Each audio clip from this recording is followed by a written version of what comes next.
What is up, everybody? This is Adam. Welcome back to Fouled Out. Today, Matt and I are going to be talking about March Madness, one of my favorite events of the year. We're going to break down the first couple rounds. We're going to give you some players to watch, give you some upsets that we're picking in the first round, look at potential second round matchups, some of that fun stuff. You're going to hear us talk about Ken Pom a little bit today. If you don't know who Ken Pomeroy is, and what kenpom.com is, the main thing you need to know is that it's basically the Bible for advanced stats in college basketball. So if you want to go check it out yourself, it's kenpom.com, KENPOM. It's a really cool site, really help you fill out your bracket, and you'll hear us talk about why today. I'm super fond of March Madness. My son was born during March Madness last year. So the Houston versus Arizona game from last year's tournament was actually the first sporting event I watched with my son when he was about a day old. He was up crying in the middle of the night. I got up to carry him around the room, and we ended up watching some of the game together. So super excited for the tournament, super excited to watch it with him this weekend. And I'm super excited to break down the first couple of rounds with Matt. So let's go.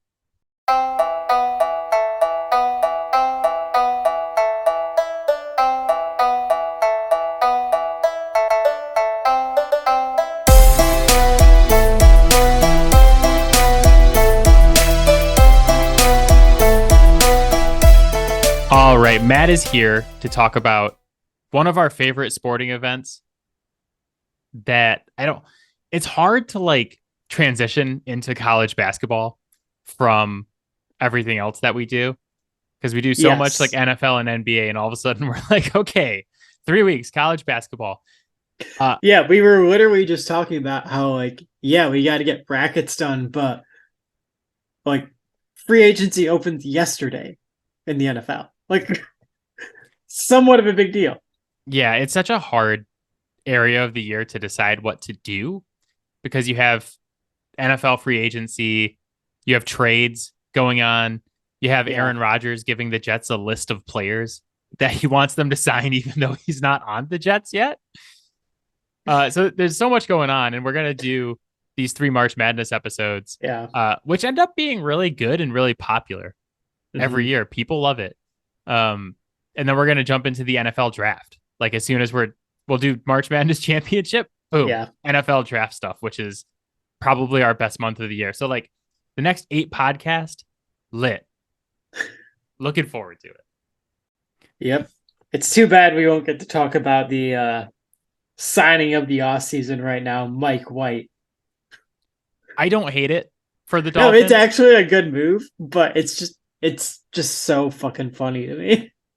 He's just one of those. And it's in division. Do you know who he is? Mike White?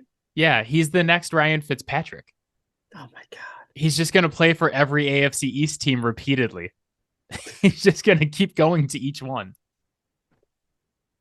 Conditions are perfect. It's nothing else is on TV. Conditions are perfect. But we're not here to talk about Mike White. We're here to talk about NCAA, a little bit, college basketball, maybe a little bit more Mike White at the end of the podcast, depending on where this goes. Matt, did you finish your bracket? I did. Like all of 15 minutes ago. Good man. Prepared for the podcast and everything. Do you have a strategy that you follow when you fill out your bracket, or are you just like different every year? I would like to think that it has evolved over the years. I mean, one thing that's remained consistent is if there is a particular player that I feel very strongly about, I'm probably going to pick them pretty frequently. You're not going to see me picking Brandon Miller to get knocked out in the first round. The other strategy is can they play defense? Because every team's going to have a game where they just kind of go cold. And being able to play defense is that thing that will keep you in a game when you go cold. And at that point, you get to those tight, late, close games, and it just comes down to who can execute at the end of the game. I have 2 strategies for filling out my bracket, and I think people are going to laugh at me for both of these, but this is serious. I usually find the team I want to pick to win the championship during conference championship week. Like, I know before the bracket ever comes out who I'm leaning towards picking to win the championship. And then there's certain statistical criteria that we'll talk about later that every single champion since '02 has met. So Right. like I kind of pick my team and then I check it against all the statistical criteria. And if my team meets all that, then I'm good. And when I go to fill out my bracket, I seriously just pick that team in every single round before I do anything else. I take them all the way to the championship. I'm like, okay, this is who I want to win. The other thing I do is that I completely fill out my bracket and then I delete it and I start over again. And I see how strongly I felt about all the picks that I already made and see if I want to remake them or if I want to make some changes. And I look at things like, do I have all 4 12 seeds beating the fives? Because it's like, I know it's famous for upsets, but like all 4 of them are not going to win. So I look at stuff like that. I also try not to take it too seriously because no matter how much research you do and no matter how hard you work on filling out your bracket, someone who picks their bracket based on which mascot would win in a fight is going to win your pool. Like someone's going to pick it based on which mascot would win in a fight or who has better jerseys or which players are the most handsome, and they're going to win your pool. It doesn't matter what you do. We might want to change our strategy. I had this conversation on Twitter today. Which mascot in the NCAA tournament would you pick to win in a fight out of all the mascots? Oh God. That's a tough call. The responses on Twitter today, Alabama, because it's an elephant, Purdue, Yeah. Purdue's a train, I guess. I picked Iowa State. How do you fight a cyclone?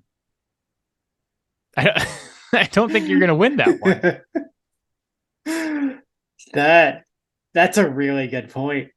Like, how are you going to punch the wind? I also looked at like St. Mary's because they're the Gales. Yeah. I was like, oh, like, gale force wind.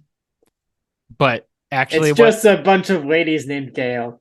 The Gales. Actually, what it is just Gaelic people.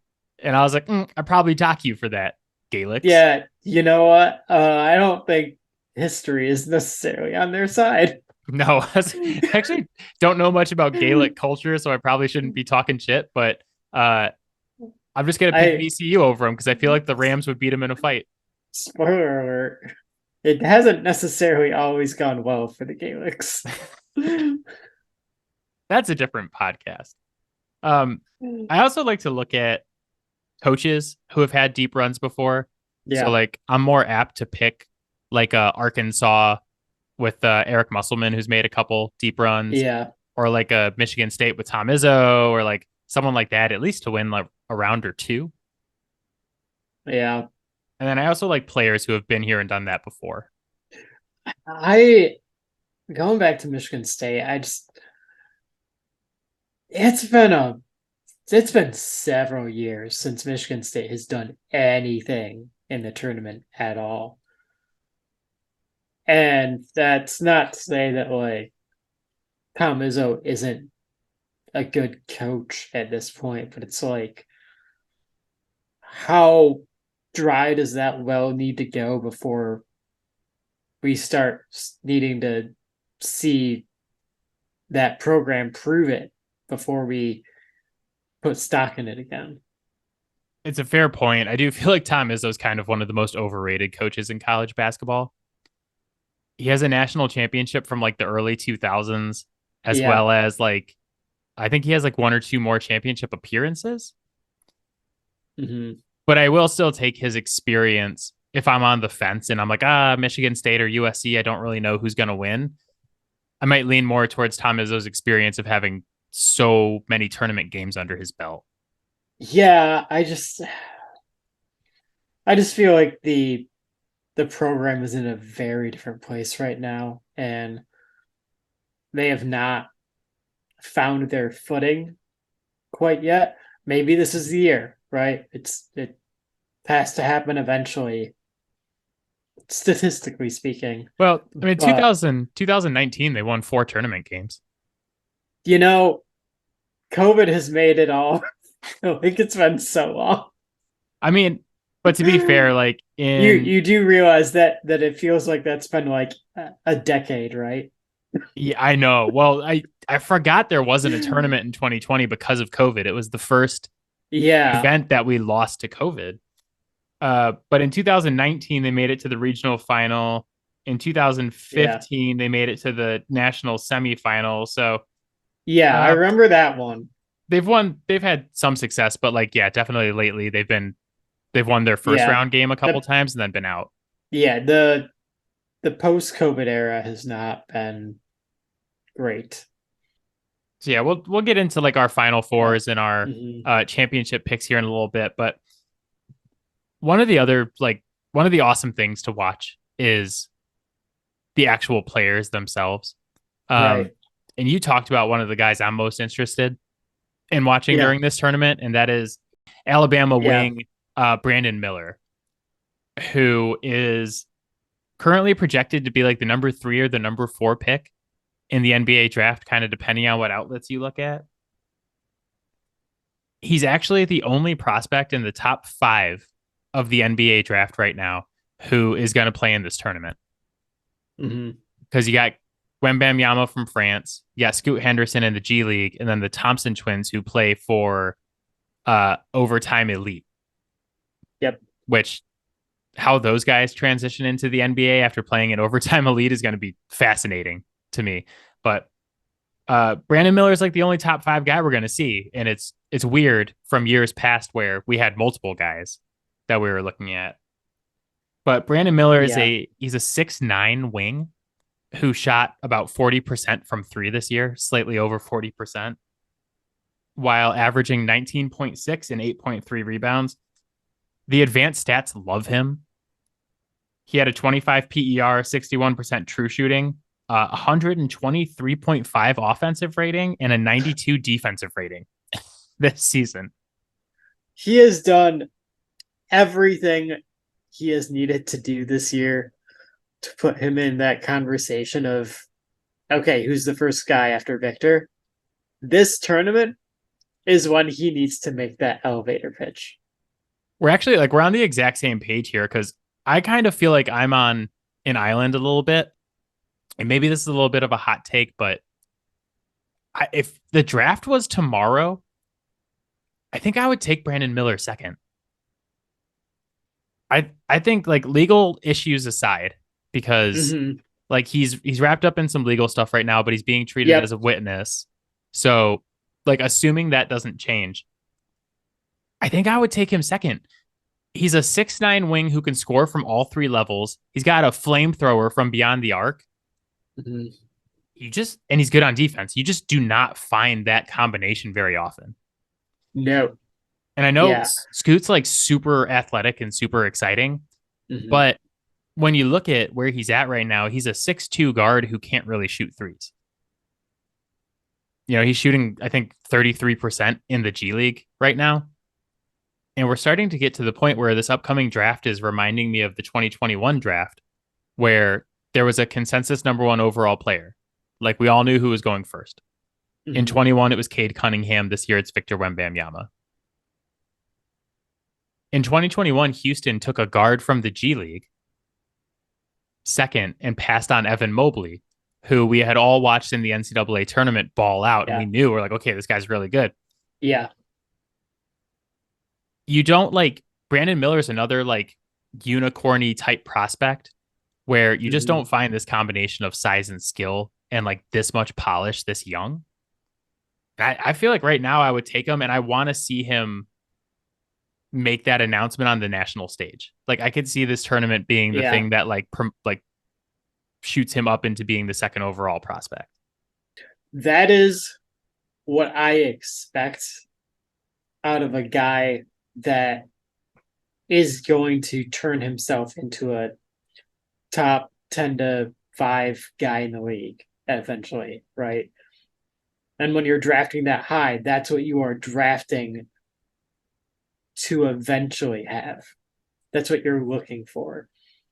Obviously, most of the time it doesn't happen, but that's what you're looking to see him do here is show, hey, I know what I've got, and I know there is no match for me in this tournament, and I'm going to drag the rest of this roster all the way to the national championship game. I agree with you, but also like the rest of the roster is really good. Right, Like they're the but number one like overall seed for a I reason. if that doesn't matter in this statement though, right? Like he could be playing with me, you, and a couple of trash cans, and I would still want to see that out of him. Who scores more points in an NCAA tournament? Me and you or the trash cans? The trash cans. Yeah. We're trash bros. As a side note though, they do have Noah Clowney on their team as well. He's another dude who could be a top 15 pick in the NBA draft this Yeah. season. So there's a couple guys there to watch. They are pretty good. Yeah, it is kind of wild how they like are a team that was never really super big on basketball, and suddenly like they got some talent stacked up. Yeah, they've had a few good years the last couple of years, but then But all of a sudden nothing to have like multiple top 10 picks yeah, and be the number one overall seed. Like that's pretty crazy for a school that's a football school. yeah. My other question when I was thinking about Brandon Miller, this is a little bit off topic, but do you think the G League works? Not as currently constructed. They really need to take a step back and look at, okay, who are we putting in this league to coach these guys up? Because that honestly, that's going to matter more than who they're going up against. Is are these coaching staffs set up to actually develop talent, or are we just hiring guys who have been around forever and in the inner circle, like, oh yeah, like I know him, like he's solid, but okay, well, like Dwayne Casey's a respected name, and we all know if you've watched anything over the last 5 years, dude can't develop talent for shit. I do not think it currently works, but I think that is probably in large part due to the NBA not really putting a real effort into staffing it in a way that would make it do what it's meant to do. So I agree with you. I don't really like the Ignite thing because the idea was like, oh yeah, we're gonna get these guys into NBA coaching and like the NBA Yeah. model, and we're gonna have them skip college and like start developing them the way that we want to develop them before they Mm-hmm. go into the draft. But then like you bring them into the G League Ignite, and you're like, okay, Jonathan Kuminga and Jalen Green, you guys can both take like 20 shots a game. Yeah. Do your thing. This whole team is just to feature you, and that's just not how it's going to work at the next level No. for the most part, especially not like if you're going to be on a good team. And I feel like what happens, like I went back and I looked at all of the guys who have been drafted off of the G League Ignite so far. And I just feel like they're all a step behind the guys who come out of the NCAA and the guys who come from foreign teams. Like guys like Mm-hmm. Brandon Miller who actually have to play as part of a team. And Yeah. while you're the best player, it's not just you. It's not like, okay, yeah, go out there, shoot 30 shots. We don't really care if we lose. And you look at like Scoot Henderson's game log, there's multiple games, 28 shots, 20 shots, consistently 16, 17, 19, 20. Like Right. it just doesn't, I don't feel like it's getting people prepared for the NBA. And I feel like It's not. no, it's not. And like a pressure cooker, like the NCAA tournament, Mm-hmm. we saw with Evan Mobley a couple of years ago that like he comes into the NCAA tournament. He was one of your guys to watch on this podcast. Like when we had this conversation on this podcast a couple of years Mm-hmm. ago, you're like, yeah, I'm watching Evan Mobley because he's a big time draft pick. I want to see him do well. USC made it to like the Elite Eight that year. They upset Yeah. Kansas. They beat a couple people and he was awesome. And it was like, okay, I can either have that guy or I can have the G League guard who's shooting 30 times a game. Like, Yeah. Give me the guy I just watched be awesome in a high pressure situation for weeks. We saw Jalen Green be who he's turned out to be in the NBA the same way in the G League. And granted, volume score was probably always the way that Jalen Green was going to turn out, right? Not to say that he can't still get better. Still very talented player, but it kind of goes back to what we were talking about with Clint. Like the whole like, do I go for this shiny thing right now that could be incredible? Or do I take the guy that I see has polish, is incredibly talented, and is dominating in, you know, one of the biggest sports phenomena in our culture? Yeah, I'm probably going to take that guy. Yeah, I mean, the boat's a boat, but the mystery box could be anything. Could even be a Could even boat. be a boat. One of the best lines of television ever. Yeah, so that's really why I'm keeping an eye on Brandon Miller in this. I picked Alabama to go very far. Spoiler alert. But I'm starting to just be on Brandon Miller Island. I'm like, okay, this is the number 2 pick in the draft. I'm taking him over Scoot. I'm taking him over the Thompson twins with like, God knows how overtime elite is going to transition into the NBA. Like, I already have all these concerns about the G League. This overtime elite thing is like the G League on steroids. Yeah. Give me Brandon Miller. I know he's going to be good. I'm not out on Scoot Henderson because he is so talented, and obviously like the personality aspect of things is something that like we simply just cannot evaluate, and I think that is a huge component of whether or not someone coming from the G League is going to be successful, because you have to be receptive to being asked to do things differently when you get to the NBA, because that will not just be asked of you, it's probably going to be demanded of you. The thing is, I don't have that question mark with Brandon Miller. If I'm a GM that, yeah, I know my job is on the line because I'm drafting this high, well, why am I taking that unnecessary risk?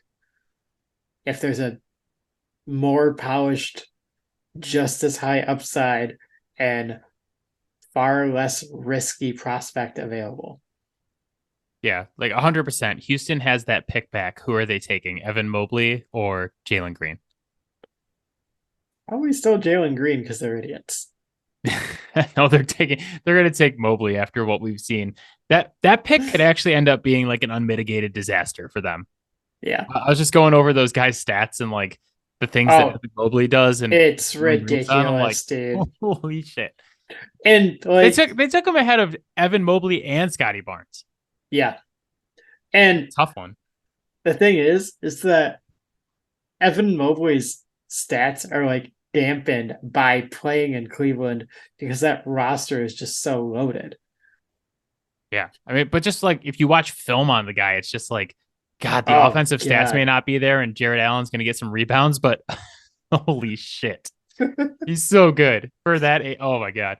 But enough NBA stuff. People want to hear about March Madness. That's why they're here. I just thought it was super interesting in the context of what we're watching here in the tournament and Brandon Miller having a chance to assert himself. The next guy, the guy that I might be more excited to watch this guy than I am to watch Brandon Miller. Max Abmas. He's back. Oh, shit. And I still can't pronounce his name. It's been 2 years. I have not learned how to pronounce his name. He is back. If you don't know who Max Abmas was, that's not how you say it. I forget how you're supposed to say his name. It's like Amos or something like that. The B is silent. Yeah. Isn't it Asmus? Yeah, or like Asmus. It doesn't sound how it looks. We're going to fuck this up for the next 3 weeks. Oh, absolutely. Yeah, we did this 2 years ago because 2 years ago, he led Oral Roberts to the Sweet 16 as a 15 seed. They upset the Ohio State in the first round. That one's going to piss a lot of people off. As it should. They beat Florida, and then they lost to Arkansas, but only by 2 points. They had this awesome run 2 years ago. He averaged 27 points per game, which like that's a lot in college, and that's a lot in the NCAA tournament. He was awesome. They had Kevin O'Banner with him as well. You remember like those two guys put up all the points and the rebound. Like the team scored like 70 points, and the two of them had like 65 of the 70 points. Super fun run. They had a down year last year where they missed the tournament, but they are back after the best season in school history, finishing the year 30-4 and getting a 12 seed. This team is legitimately good around him now, but make no mistake, he's a stud. He led the NCAA in scoring as a sophomore. He's still scoring like 24 points per game. And the team around him is like actually fun to watch. They have a 7'3" center named Connor Vanover. They have other guards who can score with him now. They're just deeper. They're fun. And like, quite frankly, I think they're ready to make another tournament run. Let's do it. I'm all in for Max Hasemus. Yeah, he was so much fun to watch 2 years ago in the tournament. Oh yeah, he was the star of that tournament. Full stop. He's awesome. The roster around him is better, so I think we're going to see him for a couple rounds again. Thought of another player, and you had to know that this name was getting said on this podcast. Grady Dick.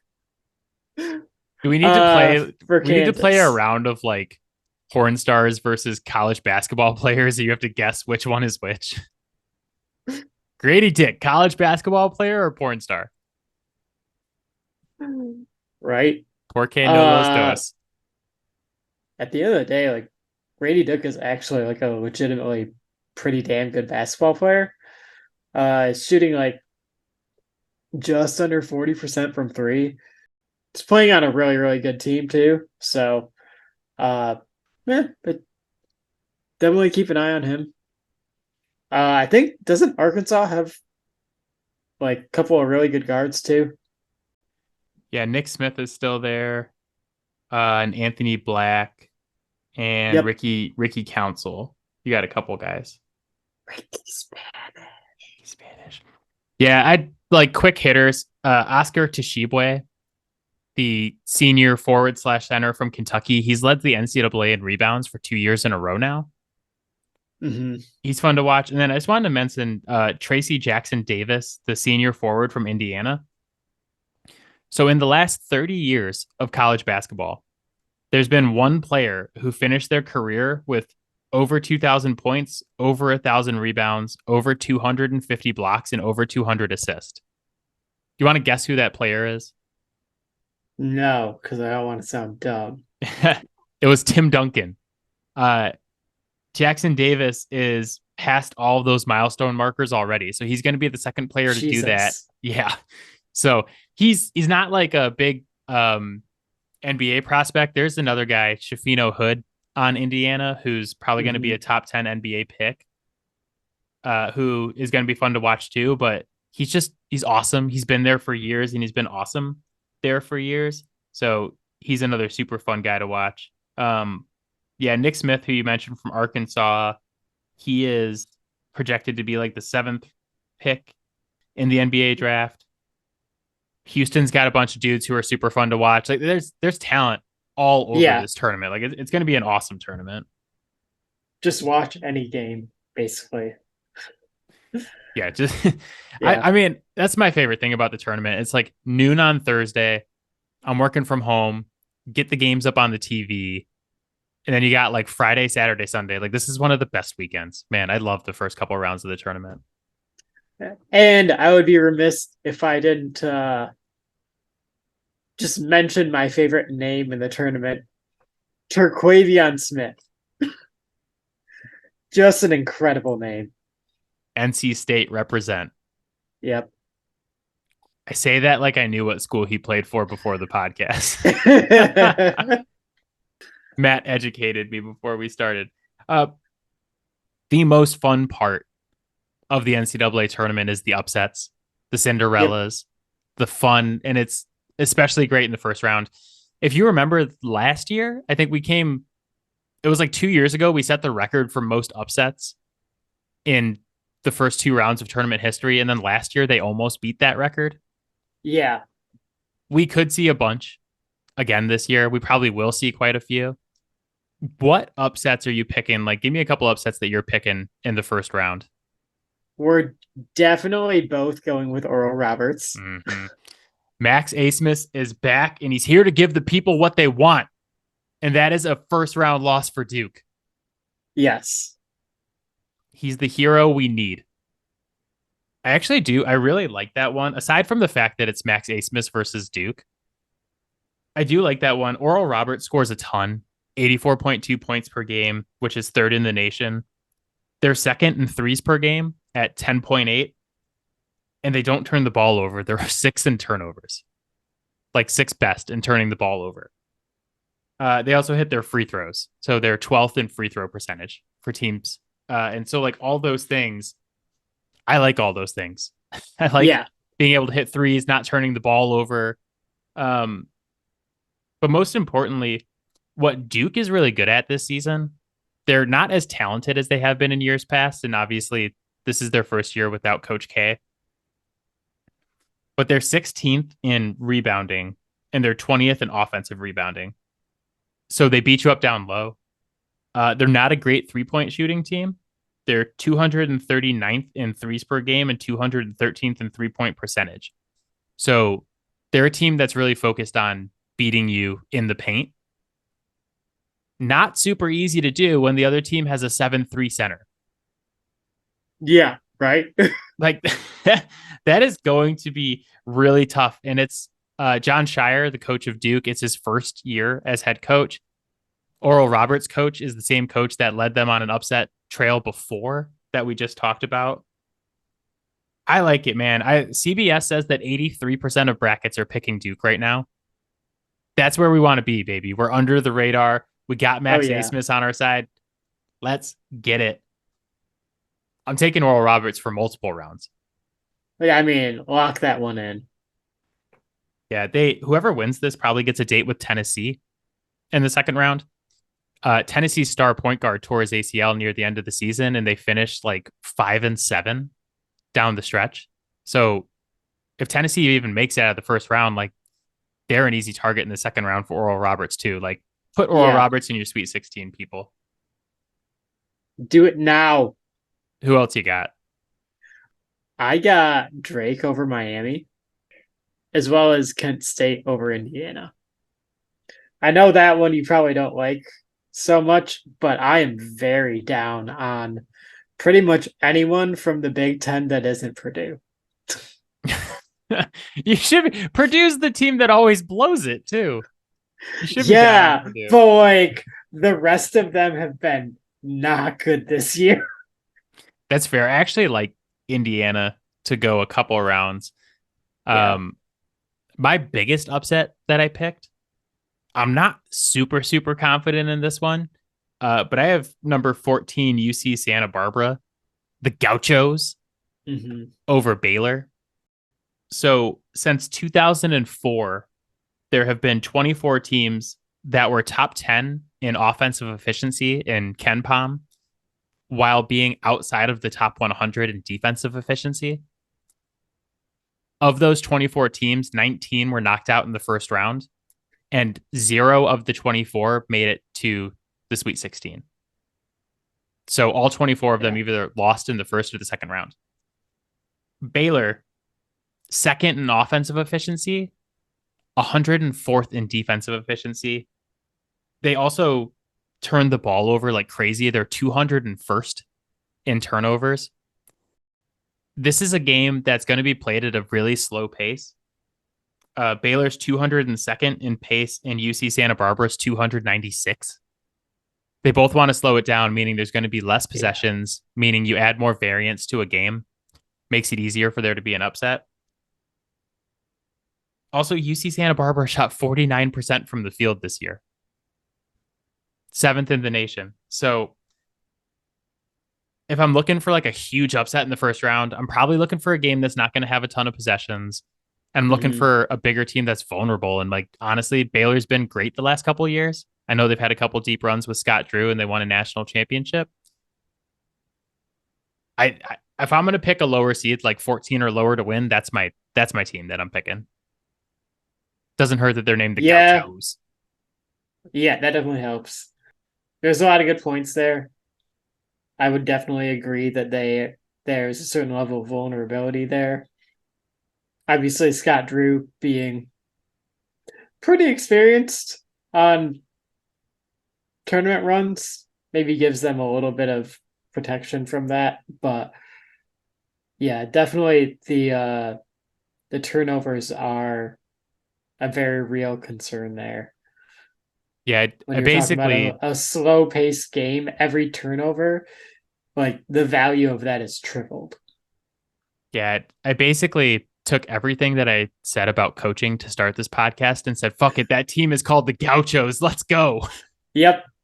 Solid analysis there. That's Uh, that's the kind of analysis people come to the show for. They're like, Adam's going to throw out all these statistics and all this shit, and then he's just going to be like, "Fuck it, Gaucho up, baby." yeah. And in fairness to you earlier about Indiana, God, like how many times have we seen the Big Ten have like an incredible year with all these teams that are great and then just get absolutely demolished in the first two rounds of the tournament?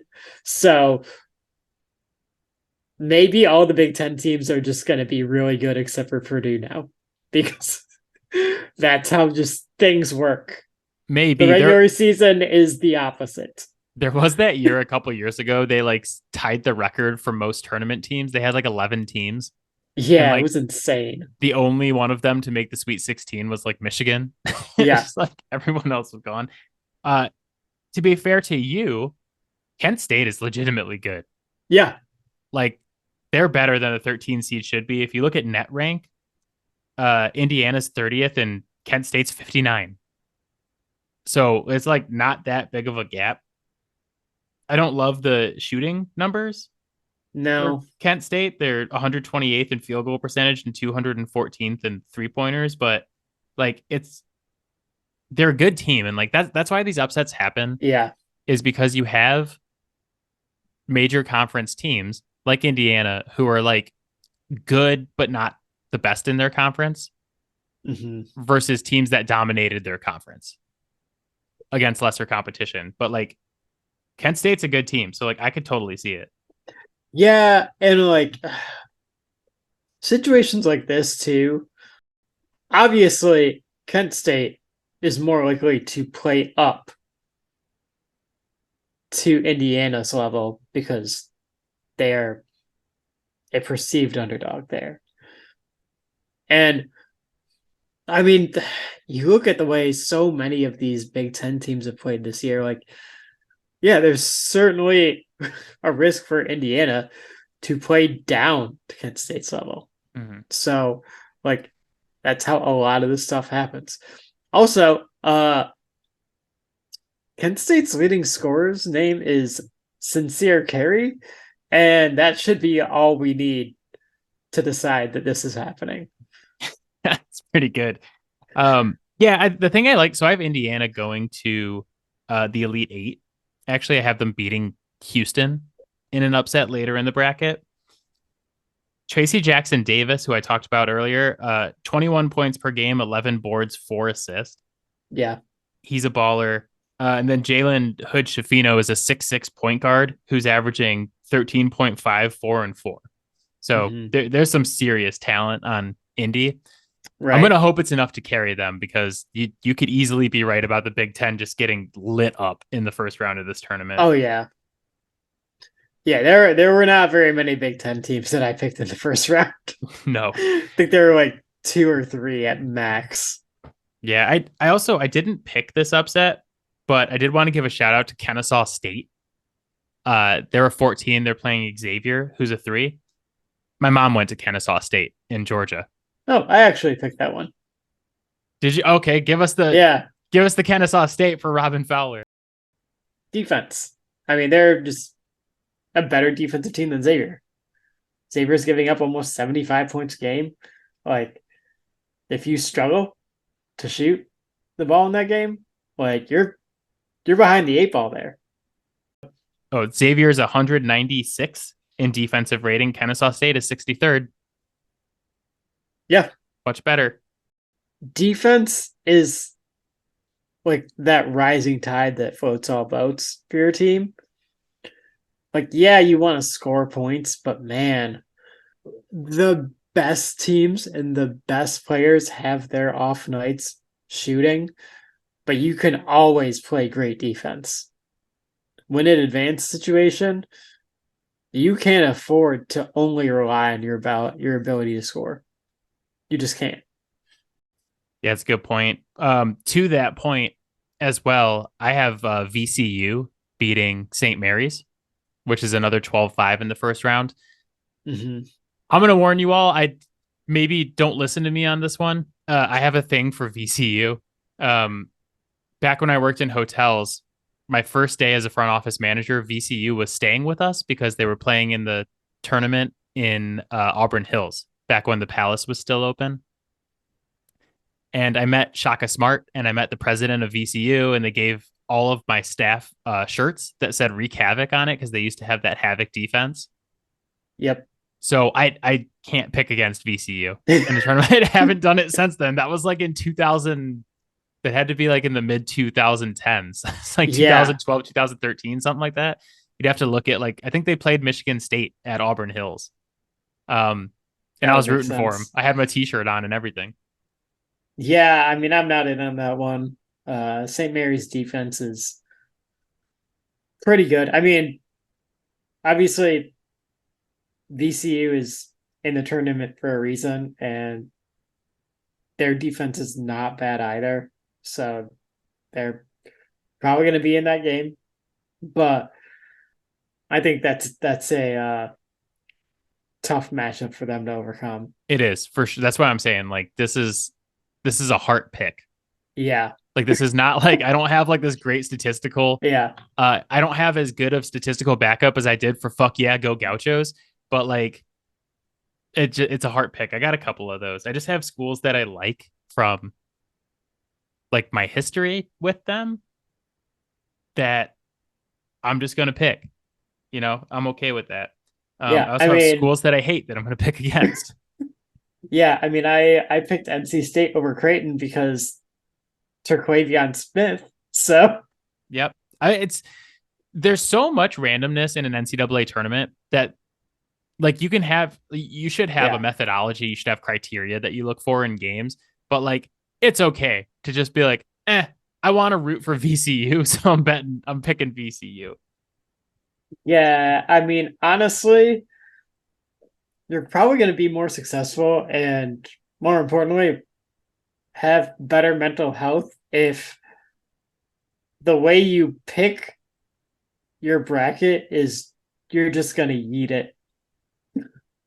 Just have fun with it, just guys. Yeet every pick. I was looking at this. I didn't pick any of these, but each of the last 2 seasons, we've had a 15 seed reach the Sweet 16. Mm-hmm. And even beyond last year with St. Peter's. So we had Oral Roberts do it that we mentioned a couple of years ago. We had St. Peter's make a deep run last year all the way to the Elite Eight. I was looking at if a 15 seed is going to win a game or two, who is it going to be? I landed on either Vermont or Princeton. And I don't have like great reasoning for it. It's just like, how many times have we seen Arizona disappoint in the tournament over the last like 10 to 15 years? Are they the new Georgetown? Oh God, they could be. They easily could be the new Georgetown. God, I fucking picked that team religiously too. I had the year that Arizona had DeAndre Ayton. I picked them to win the NCAA tournament, and they lost to Buffalo in the first round. Yeah, and so they might very well be the next Georgetown. Yeah, I feel like I almost have to go Princeton now. It could be. The reason I picked Vermont is just like Vermont is always in the tournament, and I think that they have like a lot of experience. I think like all 5 of their starters are seniors, if I'm not mistaken. But again, Marquette is just like another school I really like, and they're really good. Like Yeah. Marquette's just one of those schools. I've just always had a thing for Marquette. I really like him. I picked him to go far in the tournament. Uh, but speaking of going far, who is your Final Four and who is your champion? Ironically, I was not expecting this, but my final four got a little chalky. In fact, this actually might change. They're still one seeds. They literally are. Yeah. I don't know how this happened, but it was not earlier. Hmm. That's what happened. I switched from Texas to Houston, which is not what I'm picking. Hmm. So I mentioned earlier there's a certain statistical criteria that I follow. And it's pretty long, so bear with me, but I'll run you guys through it real quick. Every champ since 2002 has been top 57 in offensive efficiency and top 37 in defensive efficiency in KenPom. 95% of them were top 21 in offense and top 37 in defense. The only outlier that throws us off from that 95% is Kemba Walker's UConn team. Yeah. That's a statistical anomaly. So you could pretty much say with 100% certainty that whoever wins this is going to be top 21 in offensive efficiency, top 37 in defensive efficiency. No team has ever won the tournament after losing the first game of their conference tournament. No first-time head coach has ever won a national title. All the champions since 1990 have come from a conference that has 4 or more tournament teams. No top 2 seed that has started the season unranked has ever made it to the Final Four. Every champion since 2004 has been in the top 12 of the Week 6 AP poll. I know some of these seem cherry picked, but like literally every single champion follows these criteria. After applying all that criteria, we have 3 teams who can win the national title: Alabama, Texas, UConn. That said, my Final Four is Alabama, it's Texas, it's UConn, and it's Marquette. So while you were doing that, I was looking at my bracket. I had to buy you some time. And I made a few edits. Some of our other discussions made me think. I'm no longer picking Arizona to win any games. I got Oral Roberts in the Elite Eight. Sick. I'm riding that Abmas as far as I can. So my Final Four now is Alabama, Marquette, Texas, and Kansas. Yeah, I don't hate that. If you expand the criteria to include teams that are top 57 in offensive efficiency, so like if you include the UConn team in the analysis, you get to add UCLA, Kansas, UCLA and Kansas to the mix. And if you take out the criteria that says that 4+ teams from every Champions Conference made it, you get to add Houston. Houston has an opportunity to be a statistical anomaly because they're like top 5 in offensive and defensive efficiency.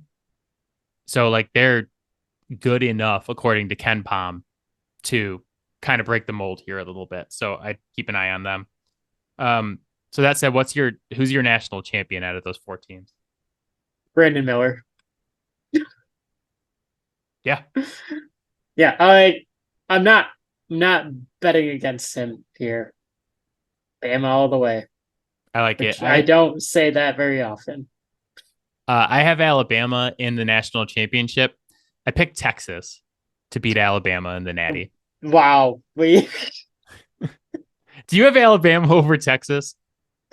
Yes. Oh, God damn it. I knew this was going to happen. I said before the podcast, we're in like the pre-show, and I was like, I want to see who your national champion is, because we did our NBA picks this year, and I was like, I'm going to be so sneaky. I'm going to have Milwaukee over Memphis. There's no way Matt's going to have that. And Matt's like, I have Memphis over Milwaukee. This happens every time on this goddamn podcast. It's like we definitely needed to have a podcast, but we also should not have a podcast. No, you know what we need is a three person booth. We need a third person to Yeah, just be like, oh, I have like Oral Roberts over Princeton. good with that. Although that's not how the bracket works. But No. I'm gonna tell you right now, I just jumped on the bandwagon with you. I'm taking Oral Roberts to beat Duke, beat Tennessee, and then beat Purdue. let's go. We're riding this Max Asmus train. This is officially an Oral Roberts podcast. Yes. Go OR. But that is it for us. As always, Fouled Out can be found on Spotify, Apple Podcasts, Pocket Cast, Overcast, anywhere you get your podcast. You can hit us up on Twitter at Fouled Out Sports. You can find Matt on Twitter at Matador_defense. You can find our videos on TikTok at Fouled Out Sports Podcast. It's a long name, but you can't miss it. Matt, you got any final thoughts before we sign off? I just want more Max Asmus. I'm circling that game on my calendar. I'm so excited to watch that. It's my favorite game of the first round. Yep. Most exciting player since Jose Calderon. Did Jose Calderon play in an NCAA tournament? I don't think so because he was coming from the Spanish league. Yeah, he came over from Spain. That's right. This is my thing. We didn't talk about this earlier in the podcast. The level of like crazy shit that the college players face versus what the G League guys face before they get drafted is only topped by the shit that happens in Europe. Oh, absolutely. The stuff like Luka Doncic was telling a story about how he was playing a playoff game, and there was like flares going off in the stands. People were throwing stuff on the court, and the guards all had AK-47s. And he like still dropped 40. And when I heard that story before he got drafted, I was like, this guy's the next Michael Jordan. It's like fucking drop 40 in that environment. So I'm sure conditions are perfect.